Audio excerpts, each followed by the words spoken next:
les personnes avec handicap ont des potentialités. Elles sont intelligentes et je pense qu'elles peuvent encore faire mieux. Nous avons des projets pour les logements sociaux. Aujourd'hui, beaucoup de personnes avec handicap passent la nuit dans des vérandas des magasins.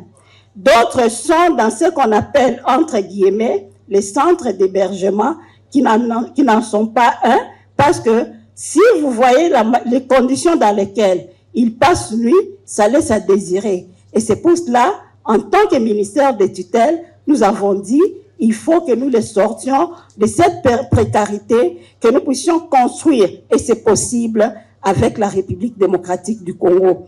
Nous avons le défi de doter notre administration des bureaux. Il nous faut des bureaux adaptés, des bureaux accessibles. Il n'est pas question de dire nous avons fait une avancée, nous avons une administration et laisser ces agents et cadres sous les arbres pour travailler. Et demain, on dira, voilà, les personnes avec handicap ne sont pas compétentes. Moi, je pense que si le gouvernement, et je sais que j'ai l'accompagnement de Madame la Première ministre, le chef de notre gouvernement, si le gouvernement met la main dans la pâte, avec l'accompagnement des partenaires, nous allons avoir ces bureaux, nous allons faire tout ce que nous avons comme projet tangible. Je voudrais ici souligner quelque chose, et Madame la ministre d'État l'a dit, la République démocratique du Congo fait face à une guerre d'agression qui ne fait qu'augmenter le nombre de personnes avec handicap. Pour moi, j'appelle cette guerre-là, c'est une machine à fabrication de personnes avec handicap. Il faut que la guerre cesse. Et je voudrais saluer les efforts du président de la République, chef de l'État, Félix Antoine Tshisekedi Tshilombo, qui aujourd'hui est en partance vers Washington, toujours dans les efforts pour que la paix revienne et que cette machine de fabrication de personnes avec handicap s'arrête dans notre pays. Cette machine de fabrication nous a amené un prix que nous allons payer pendant des années durant.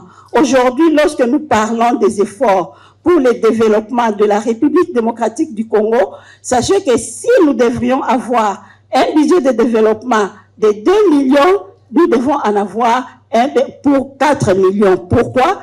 Parce que nous avons les personnes avec handicap fabriquées par la guerre qui amènent des défis, qui amènent des besoins supplémentaires par rapport aux besoins initiaux de développement que nous avons. Il faut que la guerre cesse.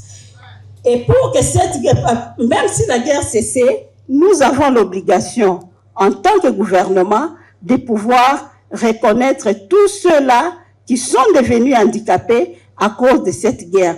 Voilà pourquoi, l'année passée, nous avons adopté les décrets portant mise en place du comité d'octroi de la médaille de vaillance pour la patrie. C'est une médaille que pour la première fois, la République démocratique du Congo, sous le régime de président Félix Antoine Tshisekedi Tshilombo, alors que nous vivons dans cette guerre pendant des décennies, pour la première fois, nous allons accorder la reconnaissance nationale de tout notre peuple à ces vaillants militaires, ces vaillants policiers et tout le monde qui est devenu handicapé à cause de la défense de notre patrie.